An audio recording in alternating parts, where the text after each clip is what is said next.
Psychotax, c'est le nouveau, disons le nouvel outil qui va permettre donc de récolter les taxes dans les marchés. Et hier, nous en parlons aujourd'hui avec le président donc du Conseil national de l'économie informelle. Il s'agit de Monsieur Salifou Nikiema. On en parlera avec lui, on fera le point aussi sur cette opération ou sinon ce projet donc de recrutement de jeunes stagiaires au sein que ce soit des ateliers ou encore donc les travailleurs du secteur informel. On fera le point de tout ça dans la rubrique invité du jour. Bien avant ça, vous aurez la rubrique revue de presse avec Alphonse Ouidrago. Vous aurez à la découverte d'eux puisque nous sommes installés donc à Moutili pour vous faire découvrir le musée de l'eau de Moutili. Et dans la deuxième partie de cette émission, nous allons parler de protection des données à caractère personnel et atteinte à la vie privée donc des uns et des autres. Nous allons vous donner des conseils pratiques pour éviter d'avoir ces infractions-là et surtout pour mieux protéger vos données personnelles du moins, et votre vie privée. Ça sera avec aujourd'hui la BCLCC et la CIL. Donc nous aurons donc ces deux institutions avec nous. La BCLCC représentée par M. Guesrima Aimé Ouidraogo du service de la communication, donc de la Brigade centrale de lutte contre la cybercriminalité. Et nous serons également avec M. Yamego qui est le directeur des affaires juridiques et du contentieux de la CIL, donc la commission qui sera avec nous pour parler donc de protection des données personnelles. Merci, madame, messieurs. Bonjour et bienvenue à ce nouveau numéro de l'émission Bonjour le Faso. Nous sommes ravis de vous retrouver une fois de plus pour l'aventure du jour. Nous partons d'abord pour démarrer l'aventure à Moutili pour découvrir le musée de l'eau. Partons à la découverte du musée de l'eau de Moutili. Depuis cette semaine, depuis lundi notamment, nous vous parlons de cet espace à ciel ouvert qui valorise l'eau, qui est un musée. Et hier, nous avons reçu M. Alassane Samoura qui nous a parlé de ce musée-là. Et on vous invite d'ailleurs à aller participer demain à la célébration de la journée mondiale de l'eau au sein du musée, donc de l'eau au niveau de Moutili. Je rappelle que le promoteur, c'est M. Alassane Samoura. Mais aujourd'hui, nous poursuivons avec les témoignages et nous allons apprendre à rechercher des points d'eau avec notre guide au musée de l'eau. Il s'agit de M. Éloi Samoura qui a conduit notre chauffeur Lazare à apprendre à rechercher donc des points d'eau. On va suivre tout ça en images et on revient. Vous tirez juste sur le côté, vous avancez tout doucement. Vous ne vous laissez pas. Est-ce que la position de ses mains sont bonnes? Oui, c'est bon. Il faut bien fermer le point. Voilà. Tout doucement. Que je me présente, Éloi Samoura, je suis guide au niveau du musée de l'eau. Ici, nous sommes sur les techniques de recherche de l'eau. Et au niveau du musée, nous avons développé une dizaine de techniques de recherche de l'eau. Et ce que je tiens là, c'est ce qu'on appelle le bâton du sourcier. Sourcier, c'est celui qui va à la source, différent de sorcier. Et ici, ce qu'il faut retenir, c'est que c'est ce qu'on appelle dans la langue morée l'arbre de Gaaka, ou le noisetier en français. Vous le coupez sous la forme de la lettre Y. Voilà, généralement, c'est toujours mieux à l'état frais. Vous le coupez sous la forme de la lettre Y. Et puis vous le tenez comme ceci, comme je le tiens comme ça. Vous fermez le point. Et puis vous tirez sur les côtés, vous avancez tout doucement sur votre terrain pour rechercher de l'eau. Voilà. Donc au fur et à mesure que vous avancez, vous tirez sur les côtés et puis vous avancez.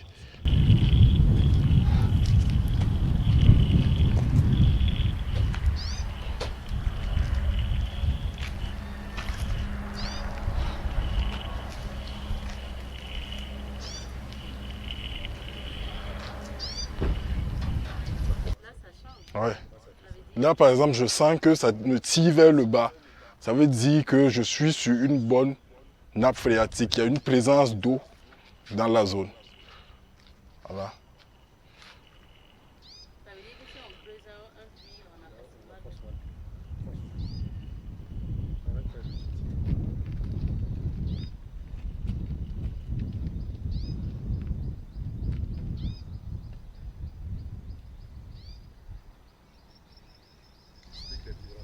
Voilà. Donc il y a des légères vibrations. Et plus la nappe phréatique est conséquente, plus les vibrations s'intensifient. Voilà. Et une fois que je ressors de la nappe, je vais sentir que les vibrations vont diminuer et le bâton va revenir à sa position normale. Voilà.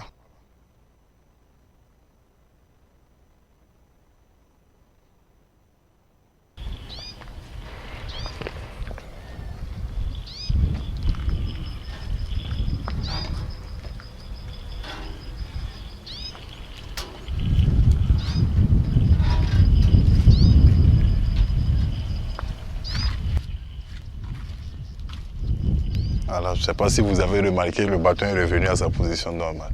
Donc, c'est un peu ça l'exercice. Ça, c'est ce qu'on appelle le bâton de sourcier. Nous avons d'autres méthodes de recherche de l'eau que nous essayons de développer ici, des savoirs, ce qu'on appelle des savoirs endogènes. Nous avons le pendule, ce qu'on appelle le pendule. C'est un simple écrou que nous avons pris, nous avons attaché une ficelle et puis voilà, ça nous permet de chercher de l'eau. Et le principe est le suivant, vous le balancez et puis vous gardez votre main intacte. Vous gardez la main intacte et puis vous vous promenez aussi. Vous avancez.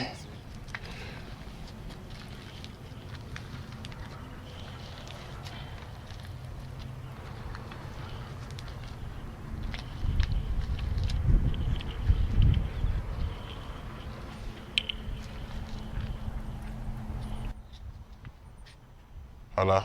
S'il y a une chose qu'on remarque au niveau du pendule, c'est que le mouvement est toujours le même. Il n'y a pas d'accélération ni de décélération. Donc, si vous sentez que le mouvement est toujours le même, c'est que vous êtes déjà sur une bonne voie.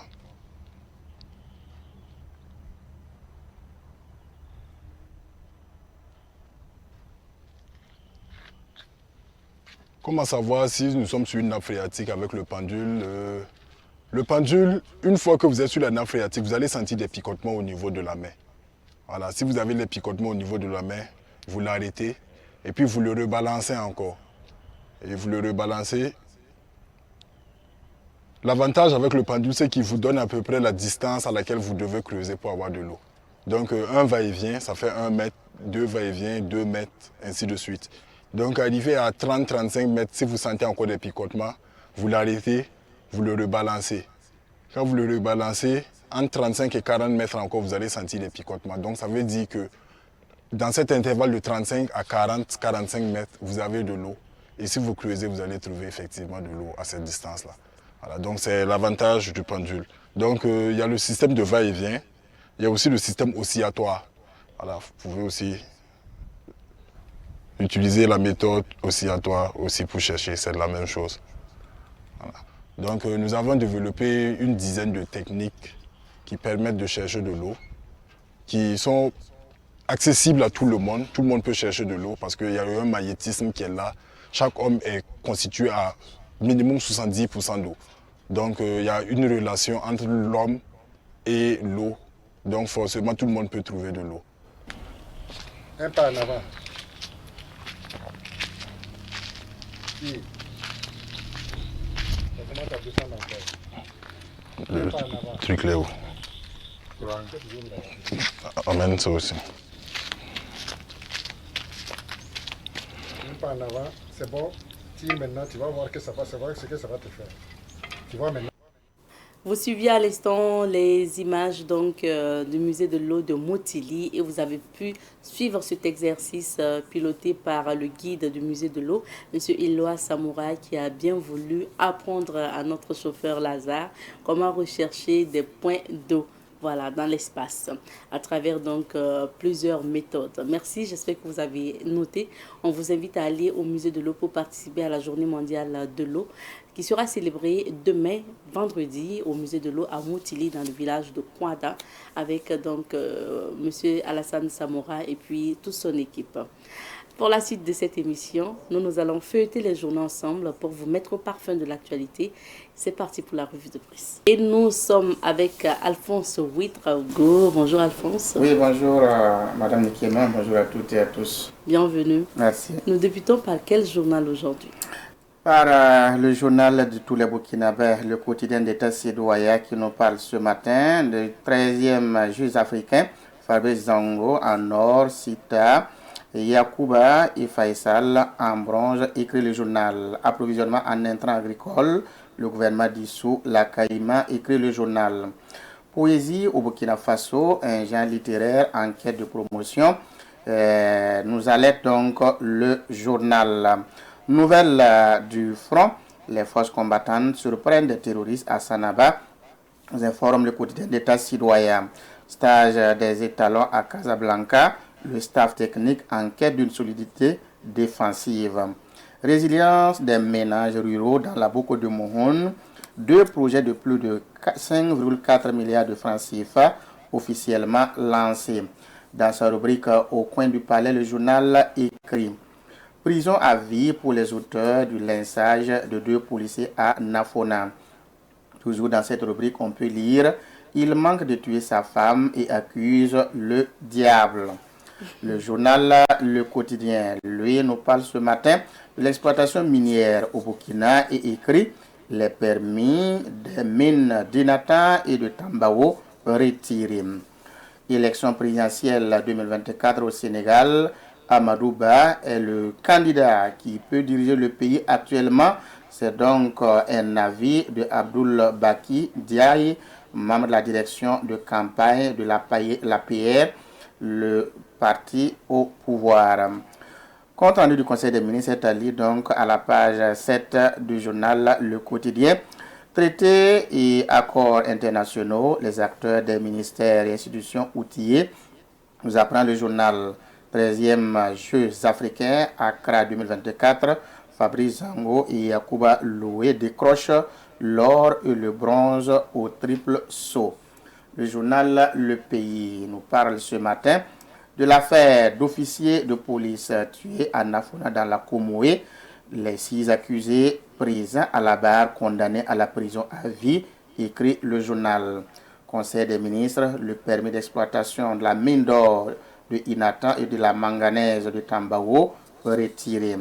Nutrition humaine, les risques liés à l'excès ou à la carence en zinc, c'est-à-dire à la page 7 du journal Le Pays. Toujours dans ce quotidien, on peut lire approvisionnement en intrants agricoles, la Caïma dissoute, et c'est-à-dire à la page 4.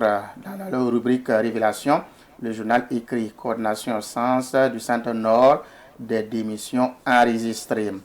Travaux du drain de Tanguin à Ouagadougou, le PDS satisfait du niveau d'avancement. Un autre quotidien, c'est le journal L'Observateur Palga qui affiche ce matin, Nouna, encore une nouvelle marche pour soutenir la transition et réclamer plus de sécurité. Tuerie d'officiers de police à Nafona, 6 personnes écopent de la prison à vie. Conseil des ministres, retrait des permis d'exploitation d'Inatan et de Tambao. C'est un autre titre du journal. Islam et travaux ménagers. L'homme peut aider sa femme à cuisiner, à faire le lit et à laver les enfants. Je termine avec le journal Aujourd'hui au Faso qui parle du Conseil des ministres, le compte rendu donc. Et sur ce sujet, le journal écrit retrait des permis d'exploitation des mines d'Inatan et de Tambao à Afro-Turc. Projet de loi portant code minier également adopté. C'est à lui donc dans le compte rendu du Conseil des ministres.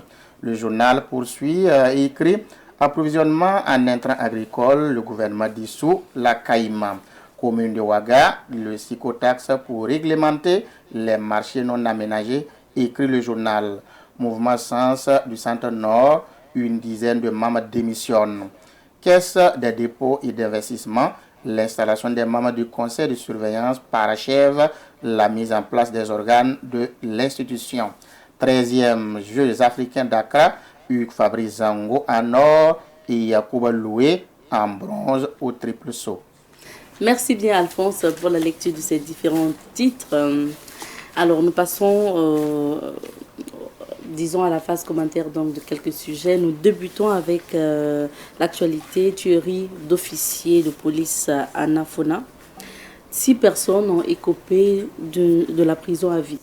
Oui, effectivement, il faut dire que c'est à l'issue donc des assises criminelles de la cour d'appel de Banfora que donc cette sentence est tombée et c'est le verdict comme vous le dites. Mais il faut rappeler les faits. Les faits remontent donc en 2019 lorsque suite à un litige foncier, des gens avaient donc été convoqués pour répondre donc au niveau des autorités compétentes. Ils n'ont donc pas obtempéré et cela a mené donc les autorités à envoyer une équipe de police aller donc chercher 6 personnes qui étaient donc dans ces villages-là, précisément à Nafona. Et lorsque les policiers sont arrivés, ils n'ont pas trouvé les 6 personnes, mais ils ont pris 2 personnes parmi les 6. Et c'est un coup de route donc que les gens ont commencé à alerter, les jeunes, les femmes, la population. Ils ont sonné donc le rassemblement et ils ont commencé donc cette course-poursuite-là contre les policiers. Il y avait 2 de leurs et dans cette course-poursuite, 2 policiers ont donc perdu, c'est-à-dire des kalachnikovs de 2 policiers sont tombés et ces derniers sont descendus donc pour chercher leurs armes. Et les autres là sont partis. Les véhicules ont continué parce qu'ils voulaient donc du renfort pour pouvoir faire donc face à ce mouvement-là. Malheureusement, ces 2 policiers ont été pris par la population qui était en colère. Et c'est suite à cela que mort s'en est suivi parce que ces 2 policiers ont subi vraiment toutes sortes de tortures et ça a donc créé ce que nous avons vu parce que sur le carreau, il y avait 2 morts. Il est dit même qu'une dame a été tuée donc à l'usage donc de l'arme d'un policier qui a utilisé son arme. Une dame a été donc tuée. C'est cette affaire-là qui a été portée au niveau donc des assises criminelles qui sont tenues donc du côté des Cascades. Le verdict est tombé. Les accusés, ils étaient au nombre de 6. D'abord, ils étaient 7, mais parmi eux, il y a un qui est décédé, donc l'action publique est éteinte. Donc les 6 personnes sont présentées devant la barre. Ils ont commencé à nier les faits. Mais le tribunal qui a continué avec les investigations tout est arrivé donc à la conclusion qu'ils sont coupables, donc ils sont condamnés à vie. Condamnés à vie. Oui. On passe au deuxième sujet, on s'intéresse maintenant au point donc, du Conseil des ministres d'hier, puisque hier c'était mercredi.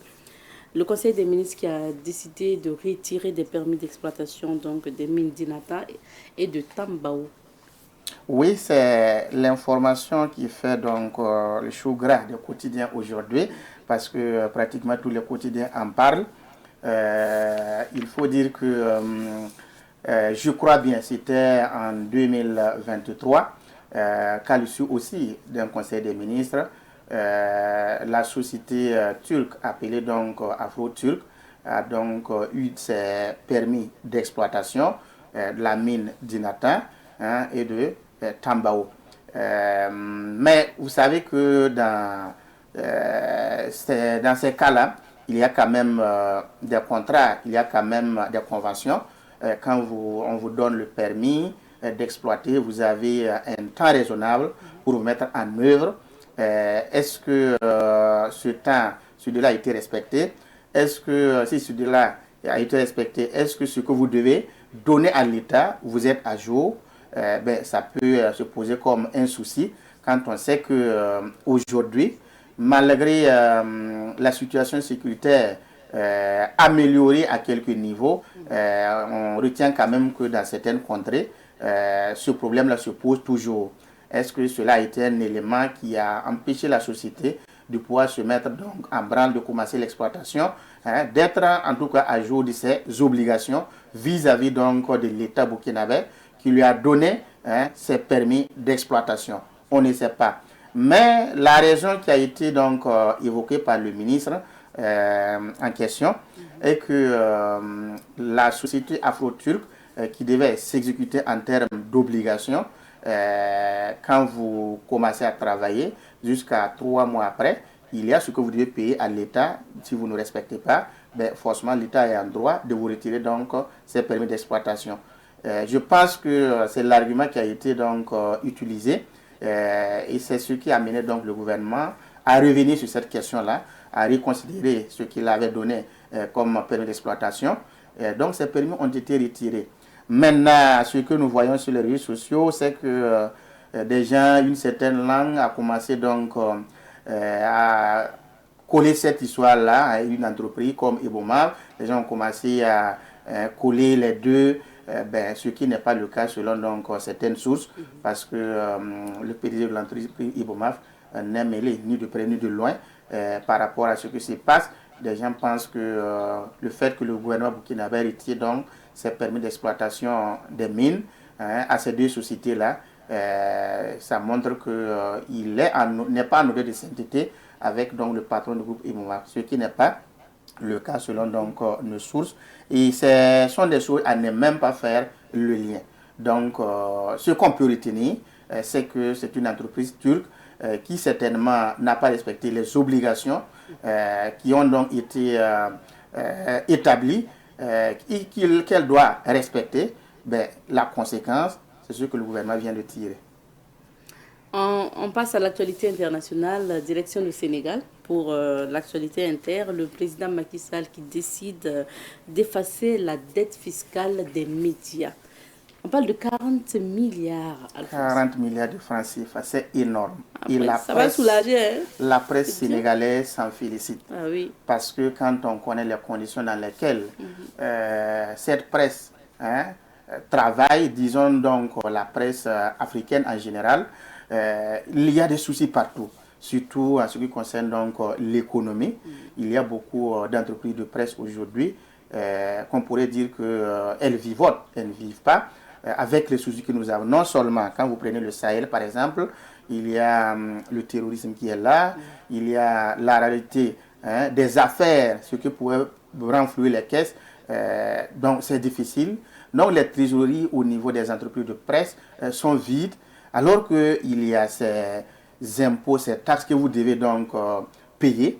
Ce n'est pas facile. D'abord, pour être à jour même du paiement des salaires, il faut faire des pieds et des mains. Ce n'est pas évident que d'autres même arrivent à, en tout cas, sortir de cette situation.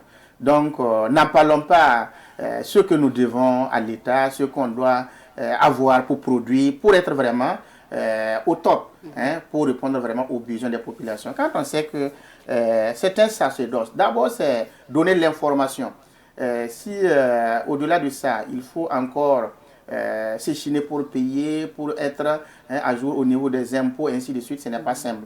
Donc je pense que c'est compte tenu donc de tous ces paramètres-là que le président Macky Sall, qui va partir très bientôt, en tout cas, a essayé d'enlever cette épine au pied de la presse sénégalaise. Et je vous dis que toute la presse sénégalaise est très heureuse parce que ça a été donc un geste salvateur. Et je pense que ce geste salvateur doit habiter d'autres personnes. Permettez-moi de sourire. Ça doit abriter les dirigeants d'autres pays. Vous voyez, non? D'accord, on espère bien. Merci. En tout cas, que ça va tourner et que ça va atterrir au Burkina Faso. Oui. Voilà, pour être plus concret. Merci à toi, Alphonse, pour ces analyses. On va justement faire un clin d'œil aussi à ces pays frères-là à travers la météo. Vous allez voir la météo d'Abidjan, de Casablanca, de Lagos, de Cotonou, de Lomé, de Ouagadougou, bien sûr. Et on fera un clin d'œil à Paris et à New York. C'est dans la météo du jour ou la météo des affaires. La mairie de Ouagadougou, aussi dans la délégation spéciale de Ouagadougou, a lancé donc une phase pilote de l'outil informatique qui permet donc de collecter les taxes dans les marchés IAR. En tout cas, la phase pilote concerne 4 marchés. Il s'agit donc de Sicotax, mais bien sûr, un des acteurs importants aussi donc, dans la collecte des taxes dans le marché IAR, c'est bien sûr le Conseil national de l'économie informelle de Burkina Faso. Et nous recevons son président sur ce plateau pour parler de Sicotax, mais pour faire le point aussi des jeunes qu'ils ont justement accueillis chez eux pour des stages. Monsieur Salifou Nikema est notre invité du jour. Bonjour à vous. Bonjour Madame Nikema. Bienvenue sur notre plateau. Merci beaucoup. Merci d'être là. Merci. Alors, Monsieur Nikema, avant de parler donc, de Sycotax.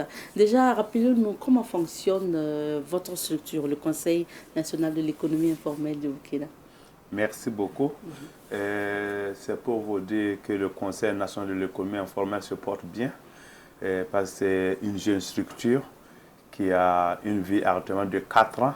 Et vous savez que comme toutes d'autres structures, que le début n'est pas facile, parce que nous-mêmes et beaucoup de nos membres sont dans l'apprentissage des choses professionnelles avec les autorités, ce qui n'est pas facile, mais on s'en sort vraiment mieux.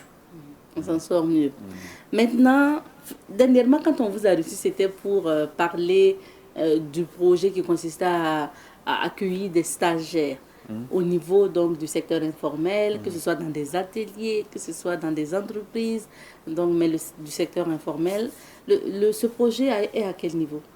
Je veux vous remercier vraiment beaucoup que la mise en stage des gens diplômés dans les entreprises informelles, l'idée est venue de notre bureau exécutif national et avec nos présidents régionaux et présidents provinciaux.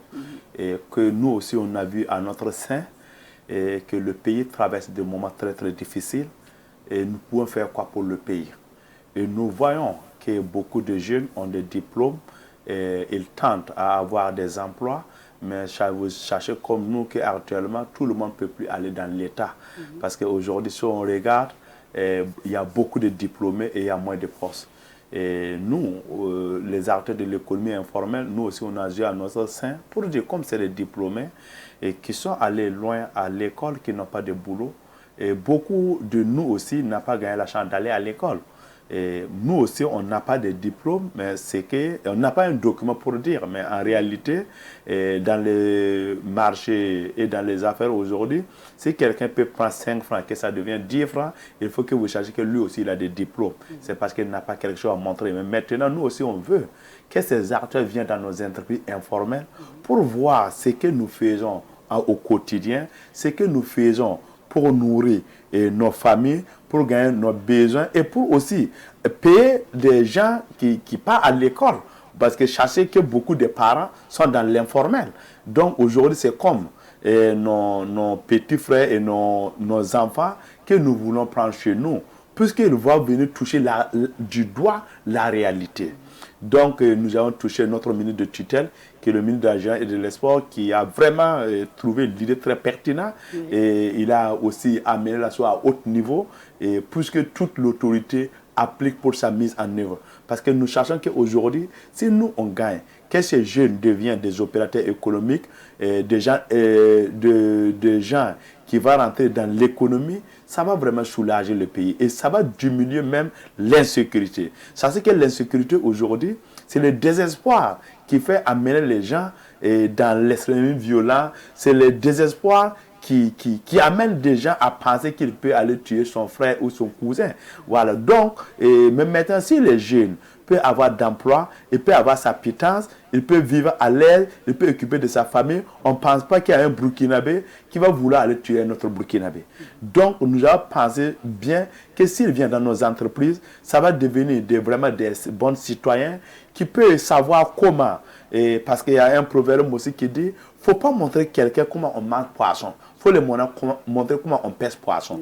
Donc, c'est en ce moment que nous voulons que ces jeunes vont vraiment venir à nous, prendre à notre école et nous aussi on va prendre ce qu'eux aussi ils ont pris à l'école. Vous savez que nos écoles aujourd'hui c'est la théorie que les gens passent à l'école, mais nous vivons de la réalité.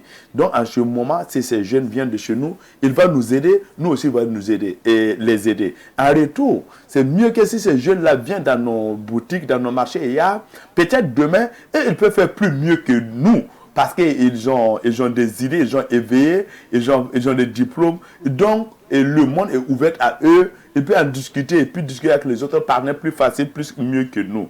Donc, c'est à ce moment qu'on a visé l'idée. Mais on peut vous dire Dieu merci. Et à la base, c'était 300 stagiaires que vous vouliez enregistrer. Au jour de lancement, on avait... Le gouvernement a lancé le projet.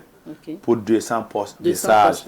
Et maintenant, nous avons fait les demandes on a gagné 3441 dossiers, je pense qu'on a gagné jusqu'à le jour de lancement. Wow. Mais actuellement, on a plus de 500 qui sont au poste de sages. Et Dieu merci aujourd'hui, mais il y a des gens même actuellement qui ont été embauchés, que leurs tuteurs ont dit qu'en tout cas, si les sages finissent, eux, ils continuent, qu'il va faire un contrat de travail, qu'il va être son travail. Donc, c'est ça que nous réjouissons de ça. Et nous allons profiter de votre micro pour remercier tous les acteurs de l'économie qui ont gagné le courage de prendre leurs petits frères dans leur boutique, leurs enfants dans leur boutique, puisqu'ils apprennent. Et d'autres ont promis de les engager comme d'emploi. C'est pour dire que eux tous, ce sont des VDP de pays qui contribuent puisque le pays va gagner la paix. Donc nous profitons de votre micro pour les remercier tous, que même si c'est demain qu'ils n'ont qu'à juste dans ce dynamisme, c'est main dans la main qu'on va sauver le Burkina, qu'on va libérer le Burkina de main de malfrats. Alors, Monsieur Nikema, ça veut dire que quand même le besoin était là, parce que vous lancez la phase pilote du projet avec à la base 200 jeunes stagiaires à recruter, des diplômés, hein, il faut le rappeler. Et là, vous vous retrouvez avec plus de 3000 dossiers, mais vous arrivez quand même à étendre de 200, vous passez même jusqu'à 500 stagiaires que vous avez pu placer dans des entreprises du secteur informel. Vous dites qu'aujourd'hui, il y a même des propositions d'embauche et d'établissement de contrats de travail. Ça veut dire qu'il y a eu de l'engouement. Est-ce que vous pensez aussi, après ça, à relancer d'autres phases? Et bien sûr, c'est pour ajouter ce que vous venez de développer, c'est pour vous dire que tout ce qu'on prend, c'est des diplômés et des non-diplômés. Okay. Vous savez qu'il y a des gens aujourd'hui qui... Parce que nous, l'idée, c'est puisque le jeune va gagner des emplois. Donc, on a dans les stagiaires, il y a des gens qui sont diplômés. Exemple, quelqu'un qui va dire qu'il a une kiosque, qu'il veut quelqu'un qui va venir l'aider dans son kiosque, ça ne demande pas quelqu'un qui est diplômé. Oui. Toute personne peut l'aider la personne. Donc, ça veut dire que c'est des diplômés. Et deux fois, il y a des garagistes qui veulent des gens qui vont venir apprendre la mécanique pour des frigos, des trucs comme ça. Ça ne demande pas. Si tu as des diplômes, tant mieux. Mais si tu n'as pas de diplôme, si tu as déterminé pour le faire, aussi on te donne toutes ces chances à le faire. Voilà, c'est pour dire que l'idée, en tout cas, il est très pertinent. Mais nous allons profiter de votre micro pour remercier notre ministre de tutelle et remercier le chef de l'État d'avoir, en sortie de ce projet, le chef de l'État nous a reçus et il nous a félicités. Et il a pris des engagements vraiment pour vraiment nous aider. Et que ce projet va être un peu quotidien, peut-être chaque année qu'on va mettre des jeunes en stage, voilà, pour vraiment lutter contre le chômage et l'extrême violence. Ça veut dire que ce projet sera annuel en fait. Mais bon, c'est l'idée de l'installer à tout moment parce que ça nous permet de gagner de compétences dans nos entreprises. Ça nous permet aussi de former les jeunes qu'ils vont vraiment servir. Parce que il faut que vous sachiez que beaucoup de nos jeunes ont l'idée d'être des fonctionnaires, être des bureaucrates. Alors qu'aujourd'hui, deux fois, peut-être, si tu sors dans le secteur privé, tu peux même deux fois après même employer des diplômés dans ton entreprise. Donc c'est pour dire, nous voulons qu'aujourd'hui les jeunes là vont être des patrons de demain. C'est ça l'idée. Alors, on a parlé de ce projet-là, de stagiaires dans le secteur informel. Parlons maintenant de Sicotax, le système de collecte de taxes dans les marchés hier. La mairie a lancé donc la phase pilote du projet qui va concerner 4 marchés, notamment le 19 mars dernier. Le Conseil national de l'économie informelle a été associé à ce projet. Alors, Sicotax, pour vous, c'est quoi son importance? Ok, merci beaucoup. C'est pour vous dire que c'était en 2020 qu'on a signé un partenariat avec la commune de Ouagadougou pour le projet Sicotax. Mais sachez, c'est le système qui est nouveau. Sinon, la pratique était là. Okay. Mais maintenant, dans les marchés, avant, il y avait des gens qu'on appelle les ranabas, que chaque matin, ils ont des tickets qui donnent les femmes. Ils donnent 25 chaque jour. Mais ces 25, c'est pour eux-mêmes. Parce que c'est l'argent doit servir à trouver des gardiens pour le marché. C'est l'argent doit contribuer pour le trouver, de ramasser les ordures de marché. L'argent doit contribuer et qu'il doit gagner le bon toilette et gagner un bon environnement autour. Okay. Mais c'est un système qui existait. Mais c'était arrêté parce que la mairie avait vu que le système qu'ils faisaient, il n'y a pas du tout, il n'y a pas une bonne traçabilité. Tout n'était pas clair, tout pouvait se passer. Donc la mairie a arrêté pour réfléchir, puisque les acteurs qui contribuent, qu'à la fin de l'année, on peut dire voilà ce que votre marché a fait comme des recettes et voilà ce que nous avons fait en retour pour vous. Il faut que tout soit bien clair. Donc c'est ça qui fait que c'était arrêté. Et depuis 2020, ils voulaient le recommencer. Mais la mairie a jugé bon de faire un appel à candidature, de chercher des gens qui vont amener avec des technologies, qui vont amener la chose là et plus confiant. Parce qu'aujourd'hui, on ne peut plus faire des choses comme avant, le monde en train d'évoluer. Donc, il faut que nous aussi, nous évoluions. Donc, ils ont amené une activité qui s'appelle FDS. FDS est venu et signer une convention aussi avec la mairie pour donner des TPE qui va venir. Par exemple, si quelqu'un si on t'identifie dans le marché, si tu donnes le 25 francs du jour, automatiquement, jusqu'au chômage, on sait que tu as payé. D'accord, ça veut dire quoi? C'est des types d'appareils? C'est le type d'appareils qu'on appelle des TPE, qu'on va t'enregistrer dedans. Et si tu as une boutique dans le marché, chaque jour, tu as une contribution de 25 francs qui donne le mois à 9 000 francs. Le mois. Donc, c'est pour dire les acteurs qu'il n'y a rien de plus d'avant. C'est toujours le système avant, mais le nouveau système, qui trouve qu'actuellement, c'est des TPE. Et ces TPE, ça montre que la personne qui est devant toi, qui collecte là, c'est pas pour quelqu'un. C'est pour lui-même. Et c'est pour lui-même. Et dans le marché, les associations qui sont dans les marchés, c'est eux qui enlèvent les personnes qui vont collecter la collecte pour la mairie. Et en retour, ça va être un employé pour lui, parce que c'est que lui aussi le récolte, il a un bénéfice de 6% qu'il doit gagner comme son rémunération. Donc, c'est pour dire qu'en même temps, c'est quelque chose même qui est pour nous-mêmes. Et si aujourd'hui, vous rentrez dans nos marchés, on a beaucoup de problèmes, on a beaucoup de difficultés qu'il faut que l'autorité assume. Mais nous aussi, nous devons assumer. Si nous prenons exemple, actuellement, nous avons des marchés qui prennent feu à tout moment. Et qui sont des problèmes. Dû souvent à la mauvaise installation. Oui, mais en plus, par exemple, il y a des marchés aujourd'hui que les voleurs, à chaque fois viennent la nuit, on peut retrouver le matin, qu'on vient casser 10 hangars, 15 hangars dans le même matin. C'est un problème. Donc, il faut que nous portons la responsabilité et puis demander à l'autorité aussi d'assumer sa responsabilité. Mais en ce moment, il faut que nous aussi, on fait quelque chose.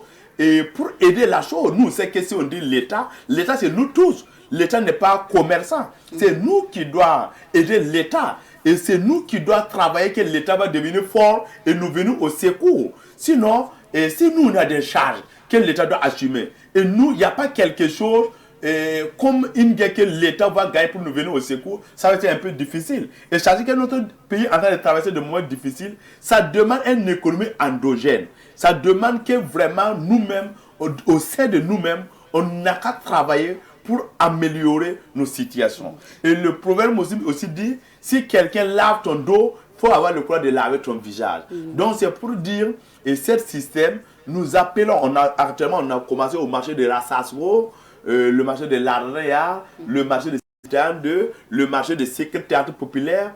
Nous demandons à les gens d'adhérer. Que c'est pour vous-même. Vous savez que nous, les gens qui vivent dans le marché, nous vivons dans le marché plus que nous vivons dans nos maisons. Et vous savez que si tu peux être dans un marché, pour aller dans une douche même te soulager, tu peux aller même prendre des maladies. C'est pas chaud. Donc, c'est en ce moment, si les gens contribuent 25 francs par jour, et ça veut dire vraiment que même la mairie même voulait penser pour une hausse. Nous, on a dit non. Et nous, il faut beaucoup d'impôts, et il faut qu'on observe d'aller l'emploi, mais sûrement, pour vraiment que les gens fassent une contribution modestes qui les gênent pas beaucoup et aussi qui peut les amener au secours. Mais nous, on va dire les gens, si vous adhérez le système et si ça marche, si vous avez des préoccupations dans le marché, nous aussi nous sommes obligés d'avoir l'autorité à régler vos problèmes le plus tôt possible. Donc on pourra revenir, ça veut dire que vous pourrez plaider pour qu'on puisse revenir, soit disposer des poubelles au marché, soit rétablir les toilettes ou encore trouver donc, des agents de sécurité pour veiller sur les marchandises au marché. Ça veut dire que ça sera aussi bénéfique pour les commerçants. Oui. On revient au système psychotaxe. C'est vrai que pour... c'est un outil informatique, hein. Bon, c'est de la nouvelle technologie. Vous l'avez dit, c'est un appareil. Déjà même pour un appareil, donc ça veut dire qu'il y a un agent qui va venir avec l'appareil. Si vous avez l'habitude de payer 25 francs par jour, donc ça fait 750 francs le mois, et sinon 9000 francs l'année, comme l'année. Donc, si vous devrez payer ça, est-ce que par jour, quand moi je donne 25, on me donne un reçu? Ou bien je peux décider de payer le mois et prendre un reçu? Non, les boutiques, tu peux payer le mois. Ok. Et les femmes aussi. Les femmes maintenant qui étalent. étalent. Voilà, si tu étales tous les jours, tu peux payer le mois. Mais sachez que nos mamans dans les marchés, des fois, elles peuvent venir étaler ce matin. Des fois, le matin que tu vends, peut-être il y a eu retard. Tu n'as pas gagné marchandise aujourd'hui. Donc, c'est ça qui fait que nos mamans aiment payer tous les jours. Mais les étals qui sont là, tu peux payer le mois à 750 francs là, ou comme tu peux payer l'année à 9000 là, comme tu peux décider de payer 25, c'est à ton choix. Est-ce qu'au marché là, pour les taxes là, c'est uniforme ou bien ça dépend en fait de... Non, c'est uniforme, uniforme. Okay. C'est 25 francs par étal. Et ça veut dire 9000 francs l'année. L'année. Et 750 francs le mois. Et psychotaxe... très souvent, surtout dans les marchés, là, quand c'est nouveau, les gens ont peur.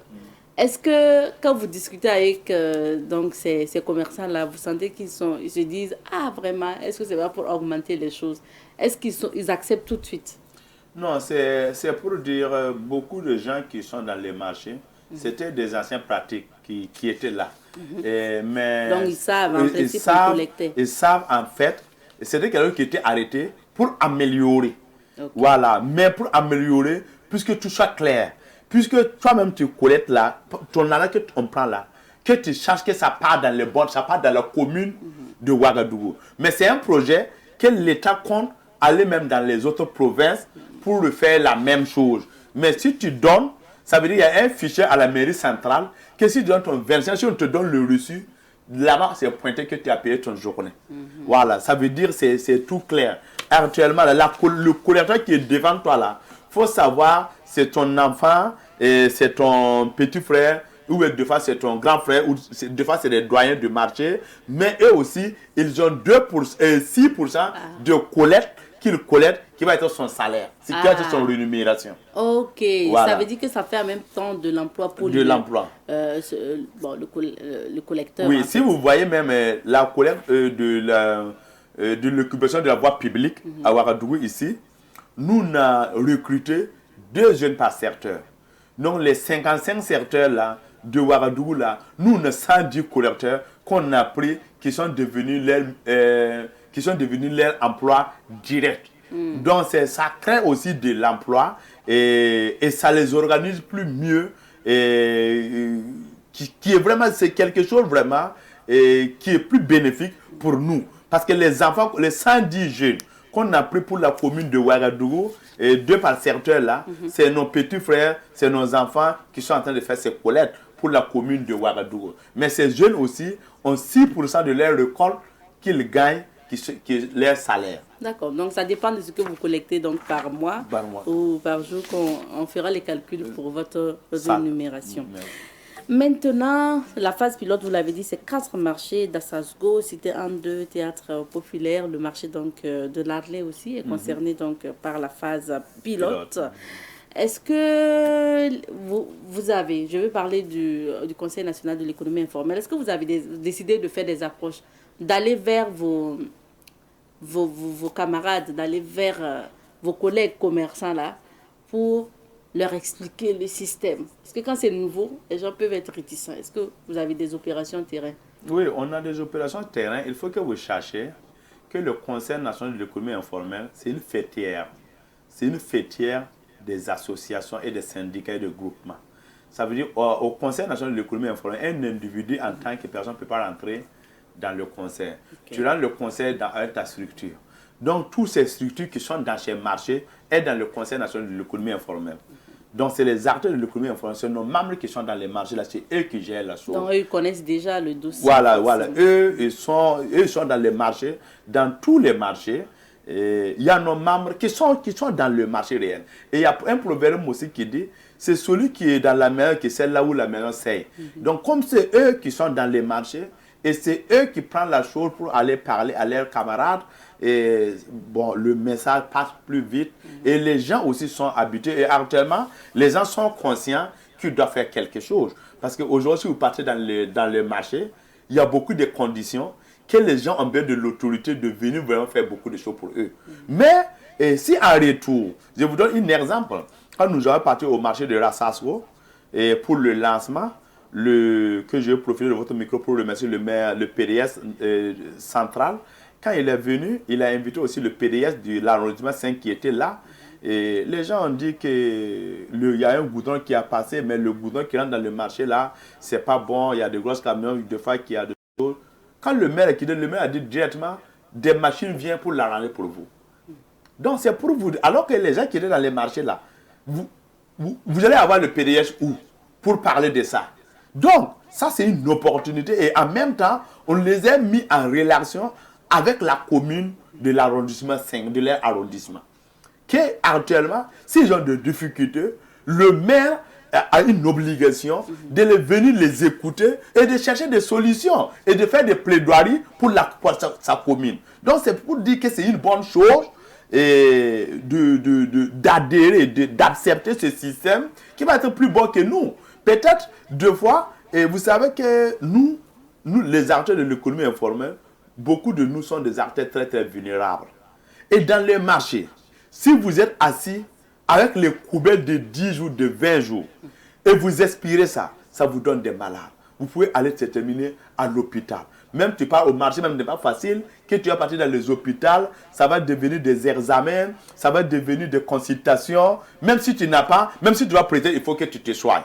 Donc, au lieu d'éviter ça, et les gens vont faire une modeste contribution, 25 francs par jour, et en ce moment, si on va gouiller, que dans vos marchés là, les salitiers ne vont plus voir des... Voilà, on va signer des conventions avec ceux qui ramassent les ordures. Chaque soir, on va venir balayer, on va venir ramasser, on va vous trouver la sécurité. Parce que si tu as dans boutique, c'est un peu difficile. Le matin, tu vas venir trouver qu'on a cassé ta boutique, on a ramassé tout. Tu dois les microfinances. Tu as des difficultés. Tu te retrouves un jour à zéro. Mais si nous, pas à l'autorité qui va vous trouver des vigiles de sécurité qui va sécuriser, même si tu dors tranquille, tu n'as pas de problème. Donc c'est pour dire, c'est quelqu'un qui va être gagnant-gagnant. Il ne faut pas que les gens regardent ce qu'elle va donner. Il faut que chacun en retour, peut-être ce qu'elle va recevoir même, ça va dépasser ce qu'elle veut. Parce qu'au marché, je vous donne un exemple dans une boutique, dans un marché, tu vas gagner quelqu'un de son boutique pour être là-bas gratuitement. Non, il faut que nous cherchions que si quelqu'un aussi fait le commerce et puis il ne paye pas de taxes, il faut savoir que tu ne veux pas évoluer. Si tu veux évoluer, il faut contribuer. Voilà, aujourd'hui, nos grands patrons, ils paient des impôts des milliards, mais ils sont toujours des patrons. Mais si on vous dit de payer des taxes de 25 francs par jour, c'est pour vous dire, c'est déjà pour vous donner un exemple de choses. C'est comme, je vais vous donner une anecdote de ce qu'on a gagné la chance de croiser notre maman, Mamounata Venarda. Il a dit que lui, il a commencé de payer son impôt à 250 francs. Que lui, il a commencé de payer son impôt l'année à Potenga. Donc, c'est pour dire que, voilà, mais aujourd'hui, il paie des impôts des milliards. Et il est parmi vraiment les hommes influents et les opérateurs économiques que tout le monde envie aujourd'hui. Donc, il faut que vous cherchiez. Il faut contribuer. Il faut contribuer. Il faut contribuer, tout simplement. Merci. Donc, ça aide aussi à développer les marchés. Est-ce que le projet, donc, voilà, en lien avec la collecte, a un rapport aussi avec les stagiaires que vous avez recrutés? Est-ce que vous essayez aussi les jeunes que vous avez recrutés comme en tant que stagiaires dans vos entreprises et dans vos lieux de commerce? Est-ce que vous essayez aussi de les amener, les faire collecteurs en fait, je veux dire? Non, les sages, ça n'a rien à voir Ça n'a avec rien à voir. avec les collecteurs. Les collecteurs, c'est des gens qu'on embauche directement qui va faire le travail, qui va être son emploi direct. Ça, c'est un emploi direct qu'on offre aux gens. Voilà, mais ça, c'est dans nos entreprises personnelles qu'on recevra les gens pour les, voilà, pour les former. Ça n'a rien à voir. Ok, merci bien, monsieur Nikema. On tend vers la fin de notre entretien. Alors, quel sera votre appel ou votre message à l'endroit de tous les commerçants du Burkina? Parce que la phase pilote, c'est vrai, c'est à Ouagadougou, ça concerne 4 marchés, mais c'est sûr que ça, c'est pour s'étendre en fait sur tous les marchés. Et quel est votre message aussi à l'endroit donc des commerçants pour qu'ils puissent aussi bien accueillir les collecteurs qui vont venir vers eux? Ok, merci beaucoup. C'est pour dire que nous appelons nos acteurs de marché EA d'adhérer le projet Psychotars. C'est un projet pour eux-mêmes qui va vraiment résoudre beaucoup de leurs problèmes et beaucoup de leurs difficultés.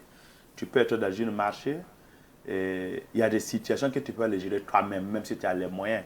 Il faut que l'administration devienne un secours. Et là où nous sommes aujourd'hui, nous devons travailler en tandem avec l'autorité pour le développement de nos marchés et de nos entreprises et le développement de nous-mêmes personnellement.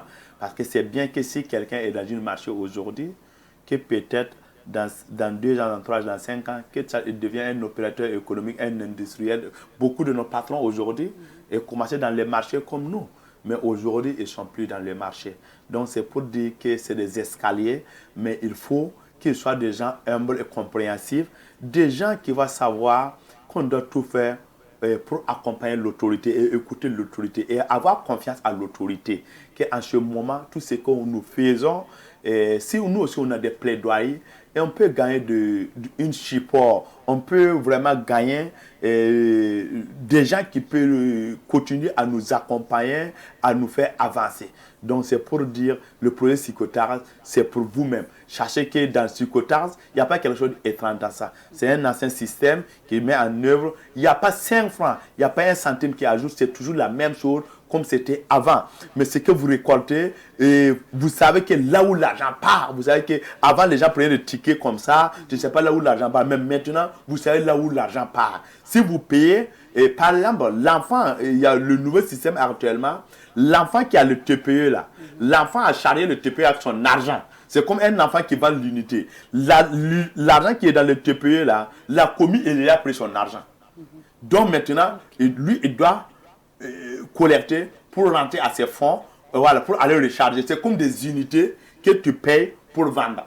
Voilà, donc ils ont changé le système, puisque il n'y a pas, tu as collecté, j'ai un problème de santé, j'ai enlevé, ou bien j'ai dessous, ou bien mon essence est fini, j'ai enlevé mes carburants. Il n'y a plus ça. C'est devenu quelque chose qui est vraiment avec du transparent. Si c'est Psychotars, s'ils ont pris le temps pour le commencer, c'est plus que tout soit transparent dans tous les niveaux. Donc il faut que les gens gagnent la confiance et travailler pour renforcer, et chacun va sensibiliser l'autre, chacun va parler avec l'autre, puisqu'ils adhèrent que le Psychotars, c'est pour nous, c'est pour notre développement, c'est puisque nous partons à un autre niveau de réussite. Merci beaucoup.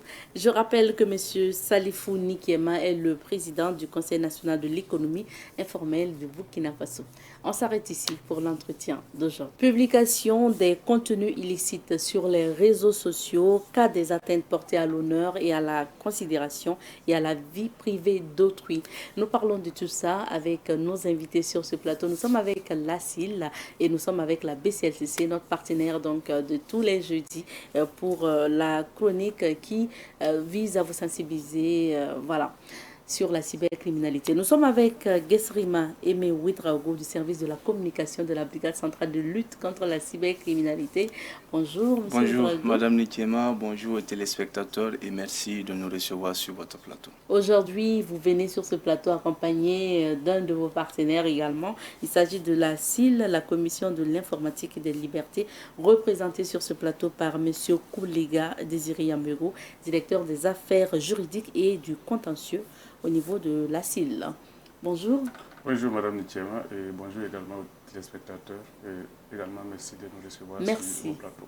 Merci à vous d'être là. En tout cas, on va parler de la thématique, mais bien avant, je donne la parole à Monsieur Yamugo pour nous dire, nous présenter la CIL. Ok, merci bien pour cette question. Et comme je le disais tantôt, au nom donc des premiers responsables de la Commission de l'informatique et des libertés, c'est de remercier donc Saban TV pour l'opportunité que vous nous offrez ce matin de parler de la Commission de l'informatique et des libertés et de protection des données à caractère personnel. Alors la CIL, c'est la Commission de l'informatique et des libertés, qui est une autorité administrative indépendante créée par la loi de 2004, loi 010-2004/AN du 20 avril 2004 portant protection des données à caractère personnel. Et alors, il a fallu attendre 2007 avec l'adoption du décret portant application, organisation et fonctionnement pour voir la CIL être mise effectivement en place avec l'installation des premiers commissaires.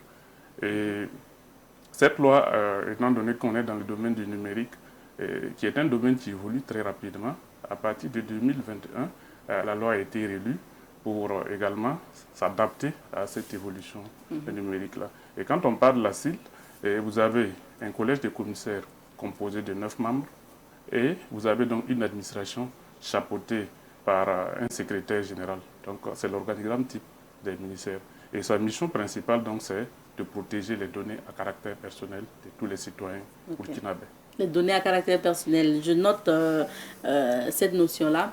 Alors, Monsieur Ouedraogo, la CIL, la BCLCC, vous avez parlé, Monsieur Yamugo a parlé tantôt donc, du domaine numérique, du domaine des réseaux sociaux et tout.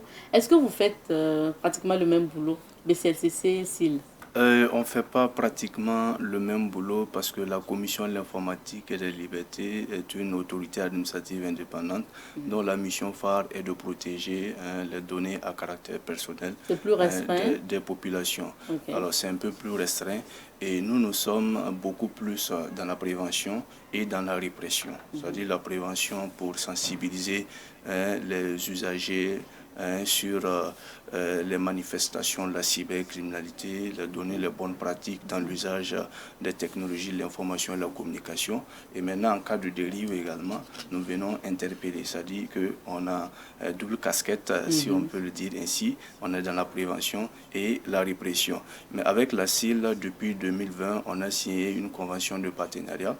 Il y a une convention de partenariat qui lie nos deux structures, la Commission de l'informatique et des libertés et la Brigade centrale de lutte contre la cybercriminalité. On a mené en tout cas des actions communes, des missions communes sur différentes thématiques, à savoir cybercriminalité, le phénomène de la cybercriminalité et la protection des données à caractère personnel. On a mené des communications ensemble. En 2020 déjà, on a été à Banfoura ensemble dans le cadre de la fête nationale où on a animé des stands au niveau de la foire de la fête à Banfoura et également d'autres actions de communication qu'on a menées ensemble pour dire tout simplement que la CIL est beaucoup plus dans la protection des données à caractère personnel. La Brigade centrale de lutte contre la cybercriminalité, c'est beaucoup plus dans la lutte contre la cybercriminalité sur toute l'étendue du territoire national. Merci pour ces éclairages. On attaque maintenant notre thématique. Publication de contenu illicite sur les réseaux sociaux, cas des atteintes portées à l'honneur, à la considération et à la vie privée. Alors, Monsieur Yamugo, on va vous inviter à pousser un peu plus la voix pour qu'on vous entende mieux. Quand on parle de contenu illicite, c'est quoi en fait un contenu illicite? Ok, mais merci également pour cette question. Quand on parle de contenu illicite, il s'agit donc de certaines publications qui sont en porte-à-faux avec la législation en vigueur. Quand vous prenez donc les cas de diffamation, vous prenez donc les cas de publication qui portent atteinte à la vie privée, et vous prenez donc les cas de publication des images des personnes sans leur consentement, et vous prenez donc les cas d'injures que nous retrouvons souvent sur les plateformes, on peut donc parler de publication illicite. On rencontre même des publications qui ont un lien avec l'intimité des personnes. Toutes ces publications-là peuvent être considérées comme étant des publications illicites parce que c'est réprimé à quelque part par la législation en vigueur. Et si vous me permettez, j'ai juste apporté une précision également par rapport à la CIL. Ok. Elle exerce principalement 5 missions. Et la première mission, c'est de protéger les citoyens à travers la réception des plaintes des personnes victimes, soit d'usurpation d'identité, soit des personnes qui ont vu leur compte piraté, soit des personnes qui ont vu leur intimité publiée sur les plateformes numériques. Elle exerce une autre mission qui est une mission de contrôle. Contrôler, c'est quoi? C'est d'aller voir ce que les responsables de traitement, c'est comme ça que nous les appelons, ce qu'ils font par rapport à la manipulation de nos données à caractère personnel. Et une autre mission donc est d'anticiper, c'est-à-dire de proposer au gouvernement, je le disais tantôt, nous sommes dans un domaine qui évolue très rapidement, proposer au gouvernement des projets de textes de nature à adapter l'évolution des TIC donc, à la législation. Et c'est dans ce sens donc en 2021, avec le ministère en charge de la sécurité, nous avons proposé un projet de texte visant donc à encadrer l'utilisation des drones civils. Vous savez que nous sommes dans un contexte où la plupart des toilettes sont à ciel ouvert. On a constaté à un certain moment qu'il y a des personnes qui se donnaient donc ce malin plaisir-là de faire voler les drones et de filmer les personnes dans leur intimité. Donc le besoin d'encadrement se faisait ressentir et il y a eu un texte qui a été proposé et adopté aujourd'hui. Pour dire qu'on ne peut pas épuiser le sujet, mais c'est beaucoup de choses. C'est beaucoup de choses. On On vous promet une émission où on va parler que de la CIL. Merci bien. Comme aujourd'hui, on a tenu à parler d'une thématique avec la BCLCC. Donc, on va continuer sur la thématique. Contenu illicite, Monsieur Ouedraogo, pour ajouter, on parle de... Monsieur Yamego a commencé déjà à donner des exemples. Quand on parle de contenu illicite, cas d'atteinte portée à l'honneur et à la considération ou à la vie privée, c'est quel type de publication on peut dire qu'on porte atteinte à la vie privée, à la considération ou à l'honneur? Je pense que M. Yamego a donné quelques cas, tels que la diffamation, qui est une fausse déclaration sur une personne ou qui peut porter atteinte à l'honneur, à la considération et à la vie privée d'une personne. Et c'est prévu et puni en tout cas par le code pénal, plus précisément l'article 524-4 du code pénal. Alors, il y a également l'injure, il a fait cas de l'injure où, en tout cas, il y a cette expression outrageante, cette expression offensante, qui porte atteinte à l'honneur, à la considération, même à la vie privée d'autrui. Il y a également les questions de publication d'informations personnelles sensibles, telles que les photos, les vidéos qui sont diffusées sur les réseaux sociaux sans le consentement en fait, de ces personnes-là. De plus en plus, on constate sur des plateformes numériques telles que TikTok, où on diffuse en tout cas un certain nombre d'informations sur des individus sans vraiment au préalable avoir leur accord, leur assentement par rapport à ça. Et il faut noter également que de plus en plus, il y a ce qu'on appelle le droit à l'image. Monsieur Yamego tentait d'expliquer cela. Alors, une chose est de prendre la photo, c'est-à-dire qu'on peut prendre la photo. Une autre chose est de demander l'accord avant de publier. Voilà. Donc, on peut automatiquement avoir l'accord pour la prise de vue, mais il faut demander encore l'accord à la personne avant de publier. On a vu en tout cas l'intimité de plusieurs personnes qui ont été diffusées sur les plateformes numériques, où souvent ça fait des toilettes sur des réseaux sociaux. Donc tout cela, on peut parler en tout cas de publications illicites sur les réseaux sociaux, des cas qui portent atteinte à l'honneur, à la considération, à la vie privée d'autrui. Tout simplement. On a également des cas d'incitation à la haine, à la violence souvent qui portent atteinte à la vie privée. La brigade centrale de lutte contre la cybercriminalité a interpellé plusieurs personnes auteurs ou présumés auteurs de ce type d'infraction où il était question d'inciter d'autres personnes à aller détruire les biens d'autrui, de saccager les biens d'autrui et même jusqu'à ôter la vie en tout cas de certaines personnes au Burkina Faso. Donc c'est important qu'on appelle, qu'on en parle plutôt, qu'on donne l'information juste, l'information saine quant à l'usage des technologies de l'information et de la communication. Alors, vous avez parlé tantôt de sanctions, même si vous n'avez pas donné clairement. Qu'est-ce qu'on risque ou que risque le coupable donc d'atteinte à la vie privée?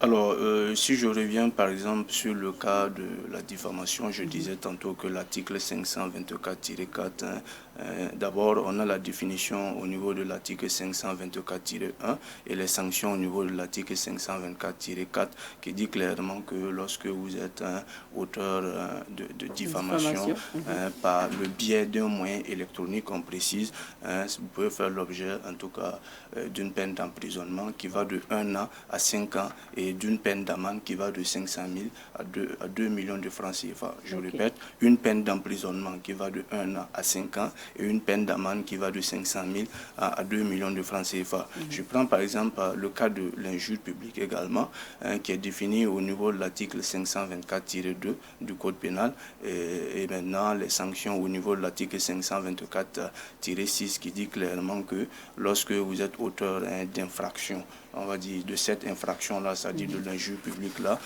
vous encourez une peine d'emprisonnement de 2 mois à 6 mois et une peine d'amende de 250 000 francs à 1 million de francs CFA. Voici un peu les sanctions.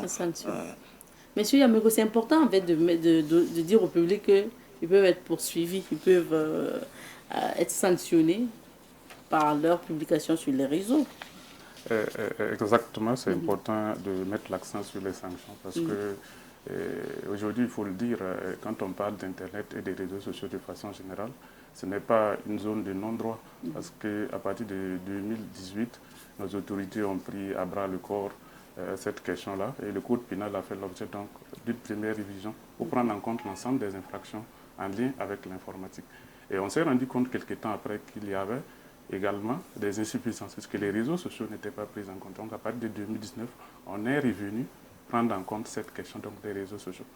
Donc c'est interpeller la population de façon générale que tous les actes que vous posez dans la vie courante qui sont interdits le sont également sur ces plateformes numériques-là.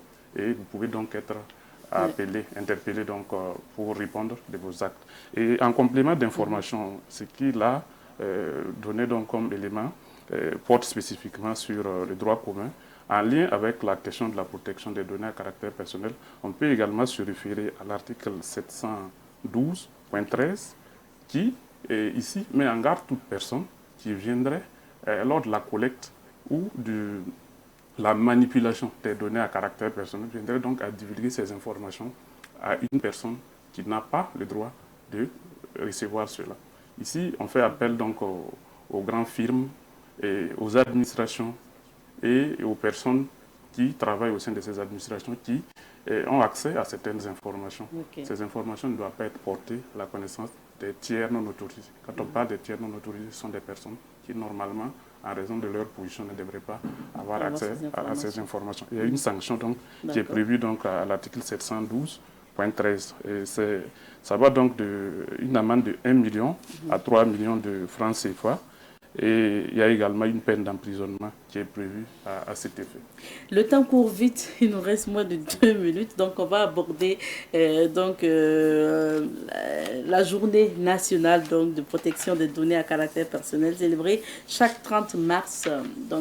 La commission de l'informatique et des libertés tient à marquer cette journée nationale, bien sûr.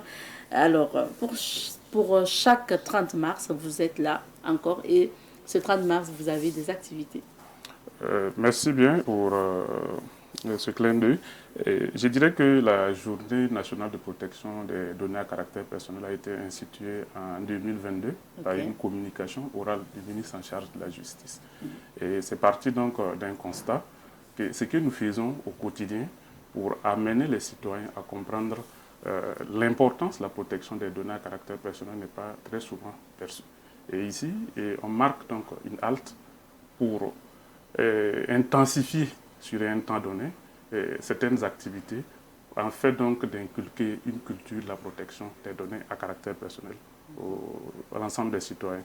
Et il faut dire également que le 30 mars coïncide avec la date d'anniversaire d'adoption de la loi 001 qui est venue donc réviser celle de 2024 pour apporter donc un certain nombre de correctifs. Et pour cette année, évidemment, il faut dire que c'est une journée qui est riche, qui sera donc riche en événements. Et déjà le 26, on aura une conférence publique qui fera appel donc à des experts qui vont nous entretenir sur 3 panels. Un premier panel qui va porter sur la protection des données en lien avec l'insécurité. Voilà. Et un second panel qui va porter donc sur la question de la télémédecine. Vous savez qu'aujourd'hui, on collecte beaucoup de données de santé à travers ces applications-là et il est important qu'on en parle. Et un dernier panel qui va porter effectivement sur l'introduction de l'éducation au numérique dans les curricula. C'est bien de sensibiliser au passage, mais il est également bien d'introduire ces modules-là dans les curricula de sorte à ce que les enfants, dès leur bas âge, puissent avoir cette culture, la protection des données à caractère personnel. Et le 27, on aura un séminaire de sensibilisation à l'endroit donc des autorités administratives déconcentrées, les gouverneurs et les hauts commissaires. Et ça sera donc dans la salle de conférence du CSC.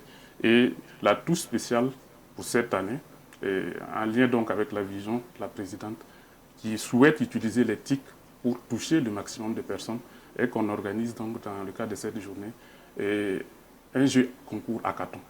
Hackathon qui va mettre en compétition l'ensemble donc des universités du Burkina Faso.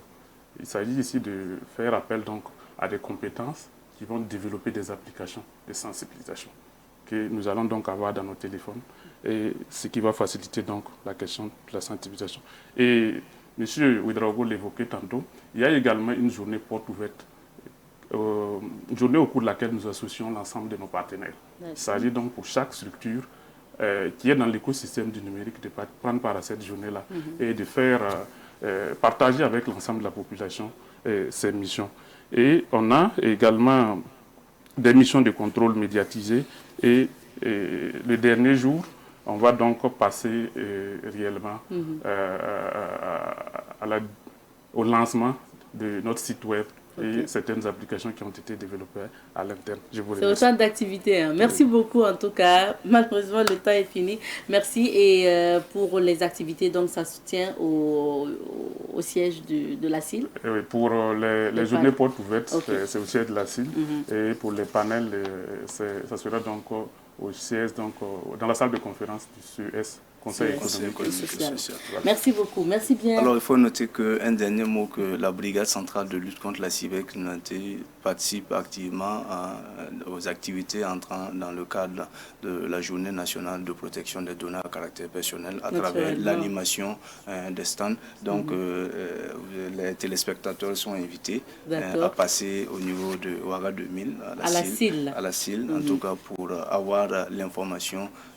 Juste l'information vraie, en lien avec la cybercriminalité. L'information juste et l'information saine en lien avec la cybercriminalité. Merci beaucoup, Aimé. Merci beaucoup à vous aussi, M. Yamoyego. Et puis merci à vous, fidèles téléspectateurs de Bonjour le Faso. Merci à la diffusion pour ces quelques minutes accordées. Allez, à demain. Merci.